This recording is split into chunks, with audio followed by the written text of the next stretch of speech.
Y ahora nosotros nos enlazamos hasta Tijuana, México, con el periodista José Ibarra, quien nos tiene el panorama de lo que está sucediendo en la ciudad fronteriza. Buenas tardes. Hola compañeros, los saludo con gusto. Efectivamente, desde donde inicia Latinoamérica, en los límites entre México y Estados Unidos, a sus órdenes. Ahí está, bienvenido José. Reportes de prensa y redes sociales indican que hay una crisis muy fuerte en Tijuana por la falta de equipo de protección para los trabajadores de la salud ante la pandemia del coronavirus. ¿Es cierto o realmente se está exagerando? Efectivamente, es parte de una realidad, aunque las autoridades han tratado en la medida de lo posible de acercar los insumos al personal médico, llámese doctores o enfermeras o cualquier otra que esté laborando en las instituciones médicas, pues al platicar con ellos, la mayoría sienten que no es suficiente y por lo tanto han tenido que recurrir a que con sus propios recursos estén adquiriendo equipamiento para protegerse y no ser uno más de los contagiados de COVID-19. Sí es parte de una realidad y en la mayoría de las instituciones con quienes hemos platicado con el personal médico nos refieren que les dan muy pocos insumos y que tienen que adquirirlos por su cuenta. Qué lamentable, José, lo que está ocurriendo, que los mismos médicos sean quienes tienen que pagar por el equipo que utilizan dentro de los hospitales. ¿Cuál es el sentir de los médicos ante esta situación?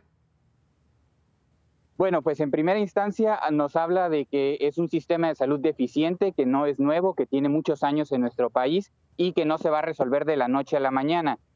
Les gustaría que fueran más eficientes, que las autoridades en estos momentos enfocaran todo lo que son sus energías y recursos como estructura gubernamental a dotarlos para entonces estar en el frente de batalla. Hay desesperación, hay miedo entre el personal médico que está directamente ahí, porque muchos pues al final tienen diabetes, obesidad o están ya dentro del límite de la tercera edad y han tenido que ir a sus casas. Así que los que se quedan en los hospitales les gustaría que la respuesta fuera más rápida, pero pues por lo pronto ellos tienen que seguir ahí, es su trabajo y por eso han tenido que recurrir a comprar en compañías en donde algunas les están vendiendo exclusivamente a los que porten alguna credencial de que trabajan en el sector salud, ya sea privado o público.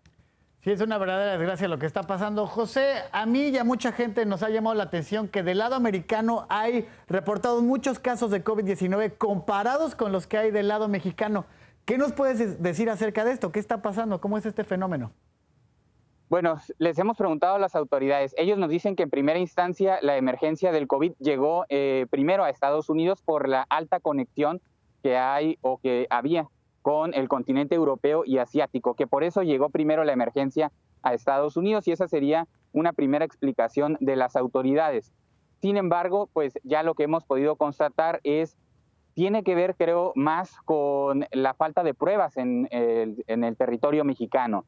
Si bien en Estados Unidos llegó primero la emergencia del COVID-19 y eso permitió de cierta manera tomar algunas medidas un poco más rápidas del lado mexicano que como lo hicieron por primera vez en Estados Unidos, sí creo que es también parte de una realidad que no están aceptando las autoridades el hecho de que en Estados Unidos se hagan mucho más pruebas y que en territorio mexicano se estén haciendo de manera muy lenta. Son muy pocos a los que se les está practicando el examen para corroborar que efectivamente sea COVID-19.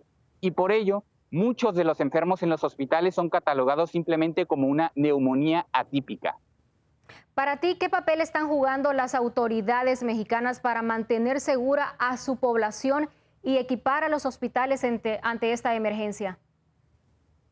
Bueno, sería difícil responder esa pregunta porque, como les decía, pues es un sistema de salud deficiente el que hay en México y pues si en otros países más avanzados y económicamente pues con mayores ingresos se ha visto una emergencia y se han visto rebasados en su sistema de salud, pues ahora imagínense en México o cualquier otro país de Latinoamérica que podríamos mencionar. Entonces, creo que en la medida de lo posible están tratando, tanto municipio, hablo de Tijuana, como del estado, Baja California, de hacer algunos esfuerzos por dotar precisamente de los insumos médicos, por estar castigando a esas empresas que se niegan a frenar actividades a pesar de que pudieran no estar recibiendo ingresos y tienen que seguir pagando a sus empleados. O sea, esfuerzos sí los hay, pero creo que el problema es mucho más grande está rebasando a las autoridades y no va a ser suficiente, porque esto podríamos de cierta manera decir que va empezando y entonces se va a agravar en las próximas semanas. Eso es lo verdaderamente preocupante, José, que está empezando esto, Wendy. Tú viviendo ahí, José, ¿cómo percibes el ambiente? ¿Hay miedo entre la gente? ¿No les está importando a muchos? Pues, ¿se sienten seguros porque están en la frontera? Hay diferentes escenarios. Yo creo que para la gran mayoría sí existe un miedo, incluyéndome. Yo trabajo en un medio de comunicación, es algo que se cataloga como un trabajo esencial en México. Tengo que seguir trabajando, pero regreso y yo tengo familia, tengo una esposa, tengo hijos y claro que hay miedo y así lo he percibido entre mucho de la población. Afortunadamente muchos están cumpliendo y pueden también cumplir esta recomendación de las autoridades de quédate en casa, pero también hay el otro lado de la moneda. Muchos que, por ejemplo, el domingo pasado hay una zona aquí en Tijuana que se le conoce como La Presa. Es una presa de agua, pero también hay un territorio de una extensión de tierra en donde se acostumbra que los fines de semana algunas personas con vehículos 4x4 van a, de cierta manera, jugar una especie de arrancones. Y pudimos todavía este domingo percibir a muchas personas ahí. Tuvo que ir la autoridad con una patrulla para castigarlos. Entonces, podemos hablar de distintos escenarios. Dos problemas yo muy graves que veo venir en las próximas semanas. El primero es los hospitales. Se van a saturar, ya están a punto de. Ese sería y el segundo, lo económico. No sé si la gente va a aguantar tanto tiempo sin percibir algo económico porque muchos viven en la informalidad. Muchísimas gracias a ti por toda esta información, José Ibarra, desde Tijuana, México, por toda tu información.